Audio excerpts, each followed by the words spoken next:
அஸ்ஸலாமு அலைக்கும். வலைக்கும் சலாம். இன்ஷா அல்லாஹ் இன்னைக்கு என்னுடைய புரிதல், நான் குர்ஆன்ல இருந்து நான் புரிஞ்ச விஷயத்த கொஞ்சம் ஷேர் பண்றேன் இன்ஷா அல்லாஹ். ஆக்சுவலி இன்னைக்கு நான் பேச போற டாபிக் பாத்தீங்கன்னாக்கா அரகன்ஸ். அரகன்ஸ் நம்ம என்ன சொல்லுவோம், அது ஒரு ஒரு விதமான ஒரு தற்பெருமை அப்படின்னு கூட சொல்லிக்கலாம். இல்ல ஆணவம், அது கரெக்டா ஆணவம் அப்படின்னு தான் சொல்லுவாங்க. அது தற்பெருமை சொல்றவனும் இருக்கிறான், ஆணவங்காரன். அரகன் பீப்புள் தன்னை பத்தியே எப்பவுமே பேசிக்குவாங்க, எப்பவுமே ஆணவத்துல இருப்பாங்க. ரொம்ப எது சொன்னாலும் எனக்கு தெரியும் அப்படின்ற ஒரு மனப்பான்மை உடையவர்கள் இவங்க அரகன் பீப்புள். ஒரு விதமான ஈகோ அப்படின்னு கூட சொல்லலாம் அவங்களுக்கு. அப்படிப்பட்டவங்களை நம்ம ரொம்ப அரகண்ட் அப்படின்னு தான் சொல்லுவோம். நார்மலா இந்த அரகன்ஸ் அப்படின்றது நம்ம, அதாவது ஆணவக்காரன் அப்படின்றது பாத்தீங்கன்னாக்கா, நல்ல வசதி இருக்கிறவன், நல்ல ஒரு போஸ்ட்ல இருக்கிறவன், இல்ல ஒரு ஒரு தலைவன், வீட்டுக்கு தலைவனாகவும் இருக்கலாம், நாட்டுக்கு தலைவன், அந்த மாதிரி ஒரு ஒரு ஒரு ஒரு பொசிஷன்ல இருக்கிறவங்க கிட்டே தான் நீங்க இந்த ஜாஸ்தி ஆணவம்ன்றதை நம்ம பார்க்க முடியும். இந்த கூலி தொழிலாளி, ரொம்ப ஏழைங்க, அவங்க கிட்டலாம் பாத்தீங்கன்னாக்கா ரொம்ப இருக்கும், பட் ரொம்ப கம்மி, ரொம்ப ரொம்ப ரொம்ப கம்மி. பட் இவங்க கிட்ட தான் அந்த அந்த அரகன்ஸ், நீங்க அந்த ஆணவம் பார்க்கலாம். நான் சொல்றதை நீ செய், எனக்கு தெரியும், உனக்கு என்ன தெரியும், நான் சொல்றதை செய், அந்த ஒரு மனப்பான்மையை தான் அரகன்ஸ் அப்படின்னு நம்ம சொல்றோம், அந்த ஆணவம் அப்படின்னு சொல்றோம். எனக்கு எல்லாம் தெரியும்ப்பா அப்படின்னு சொல்றோம் இல்லைங்களா. இப்போ அதை பத்தி நம்மளுக்கு குர்ஆன் என்ன சொல்லுது அப்படின்றத நம்ம பார்க்க போறோம் இன்ஷா அல்லாஹ். இந்த ஆணவத்துக்கு நம்ம ஒரு சொல்லணும்னாக்கா, ஆணவம் இருந்ததுனாக்கா கண்டிப்பா அதுல ஃபால், வீழ்ச்சி தான் இருக்கு. ஆணவக்காரங்க மேபி டெம்பரவரியா ஏதோ கொஞ்சம் நம்ம சாதிச்சிட்டோம், இல்ல அவங்க சாதிச்ச மாதிரி நம்மளுக்கு தெரியலாமே தவிர, பட் நிச்சயமா அல்லாஹ் நம்மளுக்கு சொல்லி தரது குர்ஆன்ல என்னன்னு கேட்டீங்கன்னாக்கா, ஆணவக்காரர்கள் கண்டிப்பா தே வில் ஃபால், அவங்க கண்டிப்பா வீழ்ச்சி அடைவாங்க, அவங்க கண்டிப்பா கீழே விழுவாங்க. அதுதான் விதி. அதுக்கு ஒரு ஒரு கிளாசிக் எக்ஸாம்பிள் அப்படின்னு நம்ம சொன்னோம்னாக்கா, நம்ம சைத்தானுடைய அந்த விஷயத்த நம்ம எடுக்கலாம். சைத்தான் என்ன சொன்னா, அல்லாஹ் சொல்றாங்க நீங்க வணங்க அப்படின்னும் போது, சைத்தான் சொல்றதுன்னா, அதாவது நீங்க அவரை மண்ணுல படைச்சீங்க, என்ன நீங்க ஃபயர்ல படைச்சீங்க அப்படின்னு சொல்லி அவன் அங்க ஆணவம் கொள்றான்.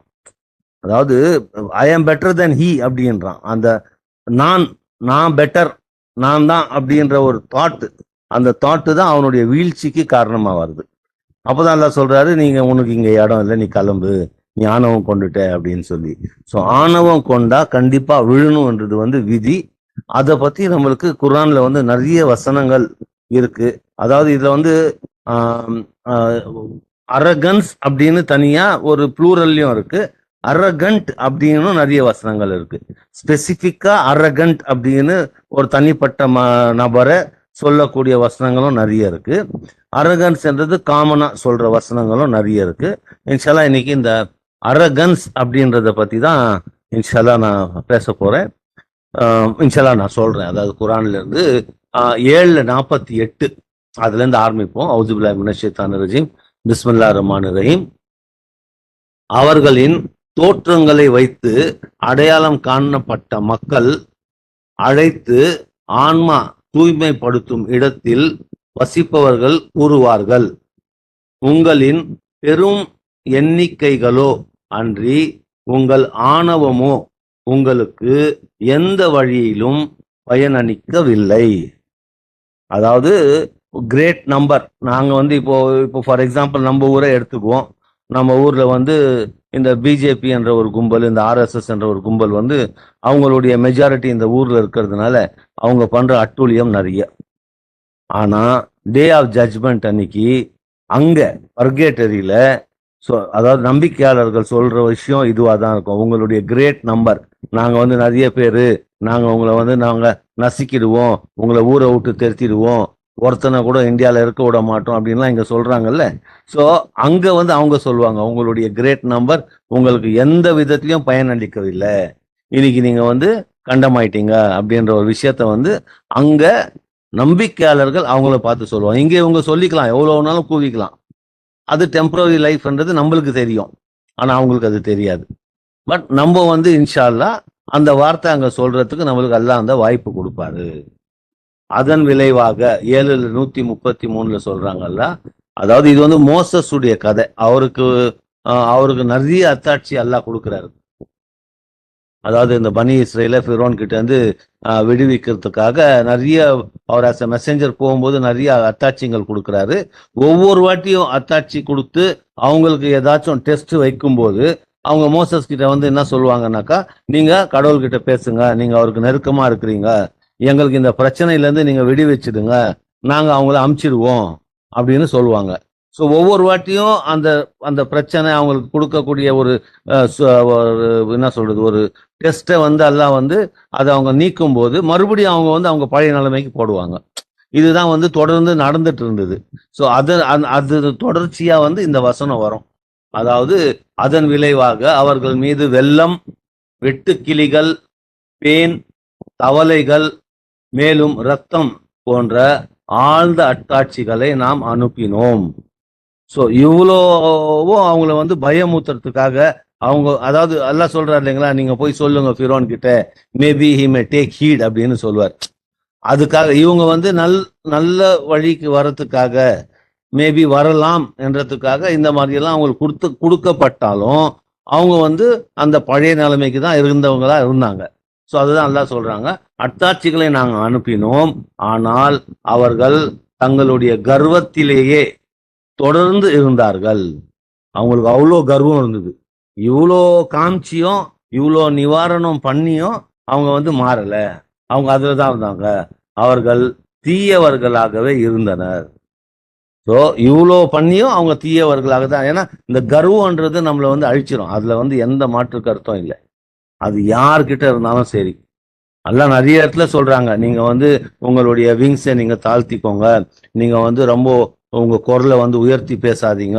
இதெல்லாம் சொல்றதுக்கு காரணம் என்னன்னாக்கா, நம்மளை வந்து அல்லாஹ் எப்பவுமே ஹம்பிளா இருக்க சொல்றாரு, பணியுடன் இருக்க சொல்றாரு. அது நம்ம இந்த வசனங்கள் மூலியமா நம்ம இதை கத்துக்கலாம். 14:49 சொல்றாங்க, வானங்களில் உள்ள ஒவ்வொன்றும் மேலும் பூமியில் உள்ள ஒவ்வொன்றும் கடவுளுக்கு சிரம் பணிகின்றன. ஒவ்வொரு உயிரினமும் மேலும் வானவர்களும் சிறிதளவும் ஆணவமின்றி அவ்வாறே செய்கின்றனர். ஸோ வானவர்கள் மற்றபடி மற்ற உயிரினங்கள் எல்லாமே வந்து அல்லாஹ்க்கு வந்து சிரம் பணியுது. இதுல இருந்து நம்மளுக்கு அல்லாஹ் சொல்லி கொடுக்கறது என்னன்னா, சிரம் பணியும் போது எந்த ஒரு ஆணவமும் இல்லாம அல்லாஹ் கிட்ட சரண்டர் ஆகணும். You should submit a total submission அப்படின்னு அல்லாஹ் சொல்லுவாங்க. முழுமையா ஹஸ்புன் அல்லாஹ் வ நிஅமல் வக்கீல், அவ்வளவுதான், முடிஞ்சு போச்சு. இதுதான் நம்மளுடைய ஒரு துதிப்பா இருக்கணும்.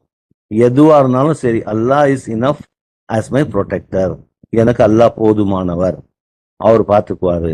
இதுவே நான் எத்தனையோ வாட்டி குரான் படிச்சிருக்கேன், இந்த வசனமும் நான் படிச்சிருக்கேன், ஆனா எனக்கு இப்போதான் புரியுது. ஒவ்வொரு ஸ்டேஜில் ஒவ்வொருத்தருக்கு ஒவ்வொரு விஷயங்கள் தெளிவாகும். இப்போ எனக்கு அல்ஹம்துலில்லாஹ் நிறைய விஷயங்கள் தெளிவாகுது.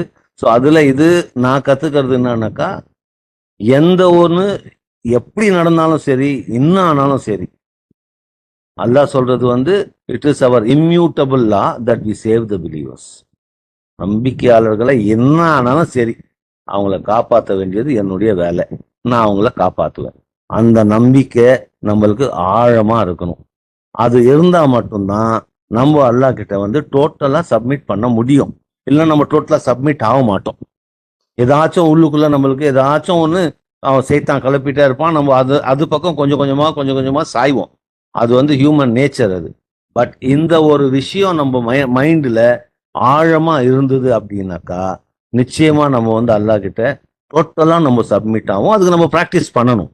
வயசாக ஒவ்வொருத்தருக்கு ஒவ்வொரு எக்ஸ்பீரியன்ஸ் கிடைக்கும். ஸோ அதை பேஸ் பண்ணி நம்ம அல்லாஹ் கிட்ட நம்ம எவ்வளோ நெருக்கமாக போக முடியுமோ அவ்வளோ நெருக்கமாக நம்ம போகிறதுக்கு நம்ம இன்ஷா அல்லாஹ் ப்ராக்டிஸ் பண்ணுவோம்.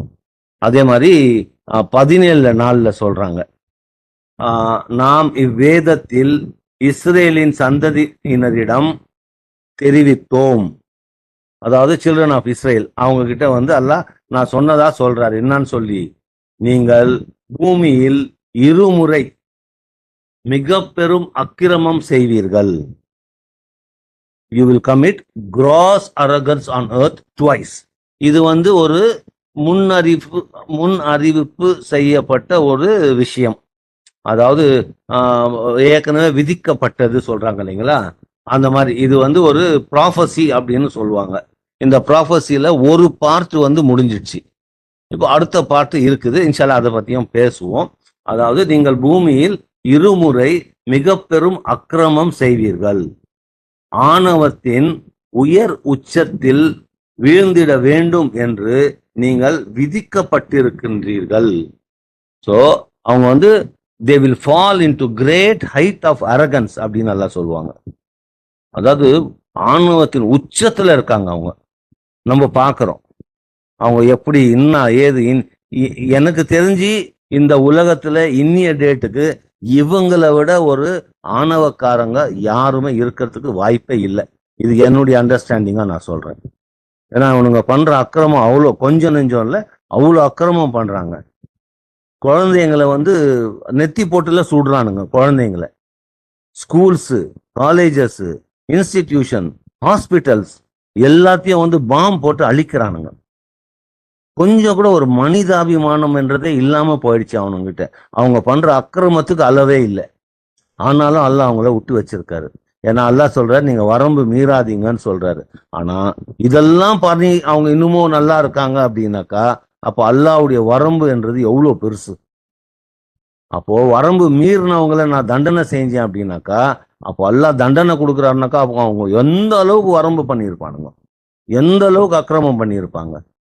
ஸோ இவங்க வந்து இனிய டேட்டுக்கு பார்த்தீங்கன்னாக்கா இவங்கள விட ஒரு அக்கிரமக்காரங்க, அநியாயக்காரங்க நம்ம கண்டிப்பா பார்க்க முடியாது.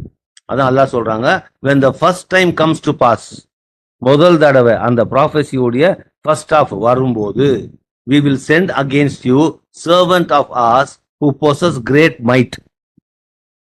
அந்த முதல் தடவை நான் என்ன பண்ணுவேன், என்னுடைய ஊழியர்களை உங்களுக்கு எதிராக அனுப்புவேன். அவங்க வந்து பெரும் பலசாலியா இருப்பாங்க. and they will invade your homes, உங்களுடைய வீடுகள்ல இருந்து புகுந்து உங்களை அடிச்சு தெருத்துவாங்க. இது நம்ம பார்த்தோம் வேர்ல்டு வார் 1ல, வேர்ல்டு வார் 2 நினைக்கிறேன். ஆமா, வேர்ல்டு வார் 2ல ஹிட்லர்னு ஒருத்தர் எல்லாம் அமிச்சாரு. ஒவ்வொருத்தனையும் தேடி தேடி அடிச்சாந்தால். அப்போ உலகத்துல இருக்கிற எல்லா மற்ற மக்களும் என்ன யோசிச்சாங்க, ஹிட்லர் இவ்வளோ பெரிய கொடுங்கோலனா இருக்கானே, அதான் இத்தனை ஜூஸை வந்து அநியாயத்துக்கு சாவடிக்கிறானே. உலகத்துல இருக்கிறவங்க எல்லாம் ஜூஸை வந்து ஒரு ரொம்ப அதாவது ஃபிரோனுக்கு ஈக்குவலா பார்த்தாங்க. அந்த மாதிரி பார்த்தாங்க உலகத்துல இருக்கிறவங்க எல்லாம். ஆனா ஜூஸ் நம்ம ஹிட்லருக்கு மட்டும்தான் தெரியும் இவங்க யாருன்னு சொல்லி. ஏன்னா எல்லாம் அவனுக்கு காமிச்சு கொடுத்துருக்காரு போல இருக்கு. தேடி தேடி அடிச்சான். ஒவ்வொருத்தரையும் நாடு கடத்தி அடின்னு அடிச்சான். இவங்க சாதாரணவங்க இல்லை, இவங்க ரொம்ப மோசமானவங்க. அதாவது இவங்களுடைய அந்த ஹிஸ்டரி நம்ம பார்த்தோம்னாக்கா குரான்ல ஒரு இடத்துல வந்து மோசஸ் சொல்வாரு, அதாவது நீங்க அதாவது அந்த குரான் வசனம் அப்படிதான் சொல்லும். அதாவது நீங்க வந்து இந்த ஊர்ல you just enter the gates humbly, தாழ்மையுடன் இந்த கேட்ல இருந்து நீங்க போங்க, உங்களுக்கு எல்லாம் நடக்கும். அப்போ இவங்க என்ன சொல்றாங்க, நாங்க போக மாட்டோம், அங்க ஸ்ட்ராங் பீப்புள் இருக்கிறாங்க, எங்களோட ரொம்ப பலசாலிங்க இருக்காங்க, நீங்க போங்க, you and your god go fight, எங்களுக்காக நீங்க போய் சண்டை போடுங்க, அப்புறமா தான் நாங்க வருவோம் அப்படின்வாங்க. அதுக்கு அப்போ அவரு மூசா துவா கேட்பாரு, இந்த மாதிரி இவங்க கூட இதுக்கு மேல நான் இருக்க முடியாது அப்படின்னு சொல்லி. அதுக்கப்புறம் அவங்க 40 வருஷம் நாடே இல்லாம அங்கங்க அலைவாங்க. அந்த ஆளுங்க தான் இவங்க. அந்த ஊர் எதுனாக்கா பாலஸ்டைன். ஹிஸ்டரியை படிச்சு பார்த்தோம்னாக்கா தெரியும். அந்த பாலஸ்டைன்ல தான் மோசஸ் கூட்டின்னு போய் இந்த ஊருக்குள்ள நீங்க போங்கன்னுவாங்க. ஆனா இவங்க போக மாட்டாங்க. நீங்களும் உங்க கடவுளும் போய் நீங்க சண்டை போடுங்க எங்களுக்காக அப்படின்னு கேட்டவனுங்க இவனுங்க. இவங்க அல்லாஹ் சொல்றாரு ஃபர்ஸ்ட் ப்ராஃபஸி வரும்போது உங்களுக்கு வந்து என்னுடைய சர்வன்ட்ஸ் வந்து உங்க வீடு புகுந்து உங்களை அடிச்சு தெருத்துவாங்க. This is a prophecy that must come to pass. இது வந்து நிகழ்ந்தே நடக்கக்கூடிய ஒரு தீர்க்க தரிசனமா இருக்கு, இது கண்டிப்பா நடக்கும் அப்படின்னு சொன்னாங்க. அந்த ஒரு ஃபர்ஸ்ட் ப்ராஃபஸி நடந்தது, அது நம்ம எல்லாருக்கும் தெரியும். அதுக்கப்புறமா afterwards we will give you a turn over them, அவங்களுக்கு எதிரா உங்களுக்கு நான் அப்பர் ஹேண்ட் கொடுப்பேன், நீங்க வந்து பலசாலி ஆவீங்க. அப்படின்னு நல்லா சொல்றாங்க. That is, afterwards we will give you a turn over them and we will supply you with a lot of wealth and children. உங்களுக்கு நிறைய பணம், நிறைய குழந்தைகள் நான் கொடுப்பேன். we will give you the upper hand. உங்களுக்கு வந்து ஒரு நீங்க அவங்கள விட ஓங்கி நிற்பீங்க. அந்த மாதிரி உங்களுக்கு ஒரு நான் ஒரு அதான் அல்லாஹ் வந்து அந்த மாதிரி ஒரு வாழ்வாதாரம் கொடுப்பாரு அப்படின்னு சொல்லி அல்லாஹ் வந்து குர்ஆன்ல சொல்றாரு. அதுவும் நம்ம பார்க்கிறோம். இன்னைக்கு வேர்ல்டுல பணக்காரனாக்கா, அதாவது மேக்சிமம் நம்பர் ஆஃப் பணக்காரங்க அப்படின்னு பார்த்தா ஜூஸ் தான். நீங்க எந்த பெரிய பெரிய பிசினஸ் எல்லாம் எடுத்துக்கோங்க, எல்லாருமே ஜூஸ் தான். Colgate company Jews, Nestle company Jew, இந்த ஸ்டார் பக்ஸ்னு ஒன்று இருக்கு ஜூ, மெக்டொனால்ட்ஸ் ஜூ. நீங்க நீங்க நீங்க போட்டு பட்டியல் போட்டுட்டு போனீங்கன்னாக்கா அவ்வளோ பணக்காரங்க. Microsoft Jew. நீங்க ஜூஸ் இல்லாத பிசினஸ் இல்லை, ஜூ இல்லாத பேங்க் இல்லை. அவனுங்க தான் வேர்ல்டையே ஆட்டி படைக்கிறாங்க. இன்னைக்கு அமெரிக்கான்னு சொல்லுது, அமெரிக்காவை ஆட்டி படைக்கிறதும் அவங்க தான். அவ்வளோ செல்வந்தர்களாக இருக்காங்க. அது அல்லாஹ் சொன்ன ப்ராஃபஸி, அது நடக்குது. அதே மாதிரி அல்லாஹ் என்ன சொல்றாங்க, உங்களுக்கு நான் அப்பர் ஹேண்ட் கொடுக்குறேன்னு சொல்றாரு. அவங்க இன்னைக்கு வேர்ல்டுல டாப்ல இருக்கானுங்க, எல்லா விஷயத்துலயும் சரி, செல்வத்துல சரி, அறிவுல சரி, அவங்க கிட்ட இருக்கிற மிஷினரியில சரி, எல்லாமே அவங்க இன்னைக்கு டாப்ல இருக்காங்க. அப்புறம் அல்லாஹ் சொல்றாங்க 17:7, if you work righteousness, you work righteousness for your own good. நீங்க நல்லறியான வாழ்க்கை நீங்க வாழ்ந்தீங்கன்னாக்கா அது உங்களுடைய நன்மைக்கே. But if you commit evil, you do so to your own detriment. ஆனா நீங்க தீய செயல்கள் செஞ்சீங்கன்னாக்கா அது உங்களுடைய ஆன்மாக்கு நீங்க செய்யக்கூடிய கேடாக இருக்கும். Thus, when the second time comes to pass, இதன் மூலியமா உங்களுக்கு ரெண்டாவது வாட்டி, முதல் வாட்டி எப்படி நடந்ததோ அந்த மாதிரி ரெண்டாவது ஒரு டைம் வரும். when the second time comes to pass, they will defeat you and enter the mosque. அவங்க உங்களை தோக்கடிப்பாங்க. தோக்கடிச்சு அந்த மாஸ்க்ல அவங்க போவாங்க. இந்த மாஸ்க்கு நம்ம மறுபடியும் ஹிஸ்டரியில தேடி பார்த்தோம்னாக்கா அந்த அல் அக்ஸா மாஸ்க் அப்படின்னு சொல்லப்படுது. அந்த மாஸ்க் தான் சொல்றாங்க. ஏன்னா அந்த மாஸ்கை வந்து இவங்க கேப்சர் பண்ணி வச்சிருக்காங்க. அந்த அல் அக்ஸா மாஸ்கை வந்து 3 பேரும் கொண்டாடுவாங்க. 3 பேரும் வந்து உரிமை கொண்டாடுவாங்க. அதாவது ஜூஸ், கிறிஸ்டியன்ஸ், முஸ்லிம்ஸ் 3 பேரும் எங்களுக்கு சொந்தம், எங்களுக்கு சொந்தம்னு சொல்லி அவங்க உரிமை கொண்டாடுவாங்க. ஸோ அந்த செகண்ட் ப்ராஃபஸி அது ஃபுல்ஃபில் ஆகும்போது, அது நிறைவேறும் போது இந்த அல் அக்ஸா மாஸ்கை வந்து இவங்க வந்து கேப்சர் பண்ணுவாங்க. Okay, thus as they did the first time எப்படி பண்ணாங்களோ அத மாதிரி they will wipe out all the gains you had accomplished. நீங்க எதை நீங்க சேர்த்து வச்சீங்களோ, எதை நீங்க வந்து கொண்டாடிட்டு இருந்தீங்களோ, எதை நீங்க கட்டி ரொம்ப பராமரிச்சிருந்தீங்களோ எல்லாத்தையும் அவங்க என்ன பண்ணுவாங்க, தொடச்சி எடுத்துருவாங்க. வைப் அவுட் அப்படின்றதெல்லாம். இப்போ இந்த செகண்ட் ப்ராஃபஸி, அதாவது இப்போ நான் என்னுடைய அண்டர்ஸ்டாண்டிங் தான் சொல்றேன். மேபி ஈரான் மூலியமா அல்லாஹ் வந்து நடத்தலாம், நம்மளுக்கு தெரியாது. பட் என்னுடைய கெஸ், ஏன்னா ஈரான் வந்து இப்போதைக்கு ஓரளவுக்கு அவங்களுக்கு வந்து ஈரான் அடிக்கிற அடி இது வரைக்கும் அவங்க வேர்ல்டு வார் 2க்கு அப்புறம் அந்த அடி அவங்க வாங்கினதே இல்லை. அந்த அளவுக்கு அவங்க அடி வாங்குறாங்க. இது வந்து மேபி செகண்ட் ப்ராஃபஸி வருதா என்னன்னு தெரியல. பட் என்னுடைய ஒரு அண்டர்ஸ்டாண்டிங் சொல்லிட்டு இருக்கேன். ஸோ ஆணவம், இதுக்கு எல்லாத்துக்கும் மூல காரணம் என்ன? ஆணவம். அல்லாஹ் சொல்றாரு, நீங்க உச்சத்துல இருப்பீங்க, ஆணவத்துடைய உச்சத்துக்கு போவீங்கன்றார். கண்டிப்பா அவங்க போயிருக்காங்க. ஸோ நம்ம இதுல இருந்து தெரிஞ்சுக்க வேண்டியது என்னன்னாக்கா, நம்ம ஆணவத்தின் ஒரு ஒரு ஒரு 0.1% இல்ல 0.001% கூட நம்மளை நெருங்க விடாம நம்ம அல்லாஹ் கிட்ட துவா கேட்டு அதுல இருந்து நம்ம தப்பிச்சு இருக்கணும் அப்படின்றது நம்ம கேட்க வேண்டிய துவாவா இருக்கட்டும். அதுக்கப்புறம் அல்லாஹ் சொல்றாங்க, your Lord showers you with his mercy. தன்னுடைய கருணையை கொண்டு அல்லாஹ் உங்க மேல பொழிகிறாரு. But if you revert to transgression, நீங்க வந்து வரம்பு மீறினீங்கனாக்கா we will counter with retribution. பழிவாங்கல் வச்சு உங்களை வந்து நம்ம தண்டனை கொடுப்போம். we have designated Jahannam as a final abode for the disbelievers. நம்ம மறப்பவர்களுக்கு ஜஹன்னா தான் அவங்களுக்கு வந்து கடைசி தங்கும் இடமாக நான் ஆக்கியிருக்கேன் அப்படின்னு நல்லா சொல்றாங்க. 25:21 சொல்றாங்க, நம்மை சந்திப்பதை எதிர்பார்த்திருப்பவர்கள் வானவர்கள் மட்டும் நம்மிடம் இறங்கி வர முடிந்தால் அல்லது நாம் நம்முடைய இரட்சகரை பார்க்க முடிந்தால் அப்போது நாங்கள் நம்பிக்கை கொள்வோம்.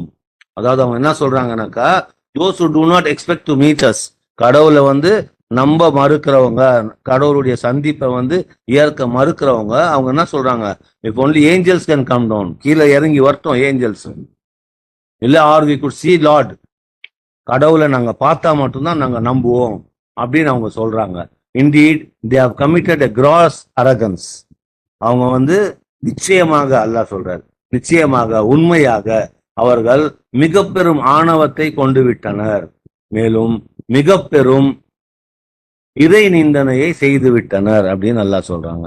இது வந்து ரொம்ப பெரிய ஒரு பிளாஸ்பமி, அதாவது அவதூறுன்னு சொல்றாங்கல்ல, அந்த மாதிரி சொல்லலாம் நம்ம. ஏன்னா கடவுளை நேரில் பார்க்கணும்னு சொன்ன பலி இஸ்ரேல் ஏற்கனவே அல்லாஹ் என்ன பண்ணாங்கன்றது தெரியும். லைட்னிங் ஸ்ட்ரக் ஆகி அவங்க எல்லாரையும் இறக்க வச்சாரு. ஸோ இங்கேயும் அந்த மாதிரி தான் ஒரு வசனம் வருது. இங்க இருக்கிற மக்களும் அதே தான் சொல்றாங்க. ஸோ இன்ஷால்லா மறுபடியும் அரகன்ஸ் என்றது நம்ம கிட்ட இருக்கக்கூடாதுன்னு நம்ம துவா செய்யணும். They rejected them and were utterly convinced of their wrong ways due to their arrogance. Arrogance வந்தாலுமே அந்த திமிரு, அந்த ஈகோ, மற்றபடி இருக்கிற எல்லா விஷயமும் உள்ள வந்துடும்.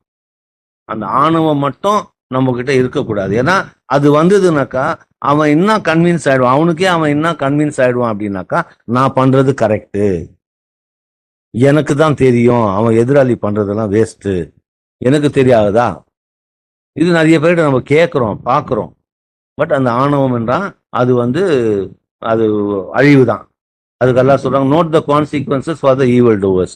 இப்படிப்பட்ட ஆளுங்களை எல்லாம் ஈவல் டூவர்ஸ் அப்படின்னு சொல்றாரு, தீமை செய்பவர்கள் இவங்கெல்லாம்.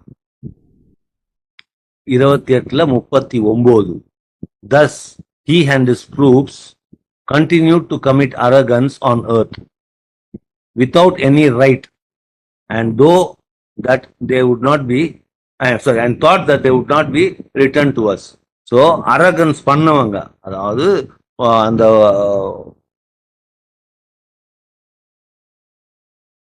ஆணவம் கொண்டவங்க, அந்த ஆணவம் கொண்டவங்க நினைக்கிறதெல்லாம் ஒண்ணுதான், நாங்க பண்றதெல்லாம் கரெக்டு, எது பண்ணாலும் நாங்க கரெக்டு. அவங்க என்ன நினைக்கிறாங்க, என்கிட்ட அவங்க ரிட்டர்ன் வர மாட்டாங்க நினைக்கிறாங்களா அப்படின்னு நல்லா வந்து நினைக்கிறேன்னு கேட்கிறாரு. அவங்களுடைய நினைப்பும் அப்படிதான் இருக்கும். நம்ம பண்றது கரெக்டு, நம்ம எதுவுமே நம்ம எதுவுமே போக தேவையில்ல, எதுக்குமே கேள்வி பதில் கொடுக்க தேவையில்ல அப்படின்ற ஒரு ஆக்ஷன்ஸ் அவங்களுடைய தாட்ஸ் இருக்கும். And when our revelations are recited to one of them, he turns away in arrogance as if he never heard them. அவர் நம்மளுடைய வேதம் அவருக்கு ஓதி காண்பிக்கப்படும் போது அவற்றை ஒருபோதும் கேட்காதபடி என்ன பண்றான், ஆணவத்தோடு செவி சாய்க்காம போயிடுறான். வலி நிறைந்த ஒரு தண்டனை அவனுக்கு வந்து, அதாவது as if his ears are deaf, அவனுடைய காதுகள், அவன் வந்து காது கேட்காத மாதிரி அவன் போயிடுறான். ப்ராமிஸ், அவனுக்கு ப்ராமிஸ் பண்ண சொல்லுங்க, வரி நிறைந்த ஒரு தண்டனை அவனுக்கு காத்துன்னு இருக்குது. ஸோ அல்லாஹ்வுடைய வேதம் ஓதி காண்பிக்கப்பட்டால் நம்ம வந்து செவி தாழ்த்தி கேட்கணும். அப்படி செவி தாழ்த்தி நீங்க கேட்டீங்கன்னாக்கா நீங்க அருள் செய்யப்படுவீர்கள் நல்லா சொல்றாங்க. ஆனா அதை நம்ம செவி தாழ்த்து கேட்காம நம்ம காதுல விழாத மாதிரி நம்ம போறோம் அப்படின்னாக்கா இங்க நம்மளுக்கு அல்லாஹ்வுடைய தண்டனை காத்துன்னு இருக்குது. இது வந்து ஒரு நிச்சயமான ஒரு விஷயம். அதே மாதிரி 31:18 அல்லாஹ் சொல்றாங்க, you shall not treat the people with arrogance nor shall you roam the earth proudly. எந்த ஒரு விஷயத்துக்கும் பெருமை கொண்டுக்க வேண்டிய அவசியமே இல்லை. பூமியில ரொம்ப ப்ரௌடா, அதாவது கர்வத்துடன் நீங்க வந்து பூமியில சுற்றி திரியாதீங்க. அதே மாதிரி நீங்க ஆணவத்தோடு பூமியில இருக்காதீங்க. யாரையுமே வந்து ஆணவத்தோடு நீங்க ட்ரீட் பண்ணாதீங்க. ஹம்பிளா இருங்க. நிறைய பேர் இந்த தப்பு நான் கூட பண்ணியிருக்கேன். வேலை செய்யறவங்களெல்லாம் கொஞ்சம் வேலை சரியா தெரியல, வேலை செய்யலைனாக்கா கொஞ்சம் நானும் ஏளனமா நான் பேசியிருக்கேன். அவன் ஏதாவது சொன்னானாக்கா, அரே எனக்கு தெரியும்டா, உனக்கு என்ன தெரியும், எனக்கு எவ்வளோ வருஷம் எக்ஸ்பீரியன்ஸ் தெரியுமா, எனக்கு நீ எனக்கு கற்று தரியா, இந்த வார்த்தைலாம் நம்மளும் சொல்லியிருக்கோம். அது நம்ம அல்லாஹ் கிட்ட மன்னிப்பு கேட்குறோம் இப்போ. ஏன்னா இந்த விஷயங்கள்லாம் நம்மளுக்கு படிக்க தெரியுது. ஸோ இன்ஷால்லா நம்ம அதுக்கு நம்ம மன்னிப்பு கேட்போம் வச்சுக்கோங்களேன். பட் அல்லாஹ் சொல்றது இதெல்லாம் நம்மளும் படிச்சிருக்கோம். பட் அந்த நேரத்தில் நம்மளுக்கு புரியாம இருந்தது. அல்ஹம்துலில்லாஹ் இப்போவது அல்லாஹ் புரிய வைக்கிறாரு. ஸோ யாருக்கிட்டுமே வந்து ஆணவத்தோட நம்ம பேசக்கூடாது என்றது நம்மளுக்கு ஒரு கட்டளையாகவும் இருக்கு. பூமியில வந்து பெருமையா சுத்தி திரியறதுக்கும் நம்மளுக்கு எந்த வேலையும் இல்லை. God does not like the arrogant show-offs. அதாவது காட்டிக்கிறான் பாத்தீங்களா? அதாவது இந்த காட்டிக்கிறது வந்து நம்ம கொஞ்சம் அதான் இப்ப நம்ம 50-60 வயசு இருக்கிறவங்களுக்கு எல்லாம் தெரியும். இந்த சிங்கப்பூர் போயிட்டு வந்தவனுங்க பண்ற கலாட்டாலாம் ஒரு காலத்துல சிங்கப்பூர் துபாய்க்கு போயிட்டு வருவாங்க. அவங்க பண்ற கலாட்டாலாம் நினைச்சு பார்த்தேன் நானு. இந்த சிங்கப்பூர் பனியன் ஒன்று வரும், பிங்க் கலரு, ரோஸு, ரெட்டு, கண்ட கலர்ல வரும். வெறும் அந்த பனியனும் சிங்கப்பூர் ஒரு லுங்கி அதை போட்டு ரோட்ல என்னென்ன அலப்பற பண்ணுவாங்க தெரியுங்களா ஒரு காலத்துல. அதெல்லாம் இப்போ யோசிச்சா சிரிப்பா தான் வருது. அது மாதிரிலாம் நிறைய இருந்தாங்க. அரகன் ஷோ ஆஃப்ஸ்ன்றது அந்த காலத்துலயும் இருந்தது, இந்த காலத்துலயும் இருக்கு. இந்த காலத்துல வேற மாதிரி ஏதோ இருக்காங்க. பட் நம்மளுக்கு எல்லாம் சொல்லி கொடுக்கறது என்னன்னா, எந்த ஒரு ப்ரௌட்னஸுக்கும் நீங்க வந்து பெருமை கொள்றதுக்கும் உங்களுக்கு எந்த ஒரு வேலையும் இல்லை. எல்லாம் வந்து அரகன் ஷோ ஆஃப்ஸை வந்து நேசிக்கிறதும் இல்லை. The only people who truly believe in our revelations are those who fall prostrate upon hearing them. They glorify and praise their Lord without any arrogance. அதாவது உண்மையாகவே யார் அல்லாஹ்வுடைய வெளிப்பாடு மேல நம்பிக்கை கொள்றார்களோ அவங்க வந்து அல்லாஹ்வுடைய அந்த வசனங்கள் ஓதி காமிக்கப்பட்டால் அவங்க வந்து சிரம் பண்ணிவாங்க. They glorify and praise their Lord without any arrogance. அல்லாஹ்வை வந்து அவங்க துதி பாடுறாங்க, அவங்க வந்து சிரம் பண்ணிடுறாங்க, அது வந்து புகழும் செய்யறாங்க அப்படின்றாங்கனாக்கா அவங்க வந்து அரகன்ஸ் இல்லாதவங்க. எந்தவித அரகன்ஸும் அவங்க கிட்ட இல்லை அப்படின்னு தான் அர்த்தம். ஸோ நம்மள வந்து அந்த கேட்டகரிக்கு நம்ம வரத்துக்கு மறுபடியும் இன்ஷால்லா நம்ம அல்லாஹ் கிட்ட துவா செய்வோம். They resorted to arrogance on earth and evil scheming, and the evil scheming only backfired on those who schemed them. அந்த காலத்துல ஒரு விஷயத்தெல்லாம் சொல்லும்போது யார் யார் அரகண்டா இருந்து அவங்க வந்து இந்த தப்பான அதாவது இந்த ஸ்கீம்ஸ்னாக்கா சூழ்ச்சிகள்லாம் பண்ணாங்களோ அது அவங்களுக்கே வந்து திரும்பி சேர்ந்தது. should they expect anything but fate of those who did the same thing in the past? அதான் அவங்க எல்லாம் தெரிஞ்சுக்க வேண்டியது என்னன்னாக்கா, இதுக்கு முன்னாடி அவங்களுடைய ப்ரீடிசஸர்ஸ் என்ன பண்ணாங்களோ அதே தான் அவங்களுக்கும் திரும்பி வரப்போகுது. You will find that God's system is never changeable. கடவுளுடைய இந்த சிஸ்டம் மாறாதது. எப்பவுமே இந்த சிஸ்டம் வந்து மாறாது. You will find that God's system is immutable. அதாவது கடவுளுடைய இந்த என்ன சொல்ற இம்மியூட்டபிளுக்கு எப்படி சொல்ற ஒருபோதும் மாறாத ஒன்று அல்லாஹ்வுடைய இது சிஸ்டமா இருக்குது அப்படின்னு அல்லாஹ் சொல்றாங்க. அதே மாதிரி 38:2 those who disbelieve have plunged into arrogance and defiance. அதாவது ஆணவத்திலும் மற்றும் எதிர்ப்பு. டிஃபைன்ஸ்னா எதிர்க்கிறது. அந்த எதிர்க்கிறதுலயும் அதாவது நம்ம மறுப்பவர்கள் வந்து மூழ்கி விட்டாங்க அப்படின்னு நல்லா சொல்றாங்க. ஸோ இந்த ஆணவம் அப்படின்ற ஒரு விஷயம் இன்னும் நிறைய வசனங்கள் இருக்கு. நான் இன்ஷால்லா இதோட முடிச்சுக்கிறேன். அதாவது ஆணவம் அப்படின்ற ஒரு விஷயத்த இன்ஷால்லா நம்ம எல்லார்கிட்ட இருந்தும் அல்லாஹ் நீக்கணும் அப்படின்னு சொல்லி நான் பிரார்த்திச்சு என்னுடைய உரையை முடிக்கிறேன். அஸ்ஸலாமு அலைக்கும்.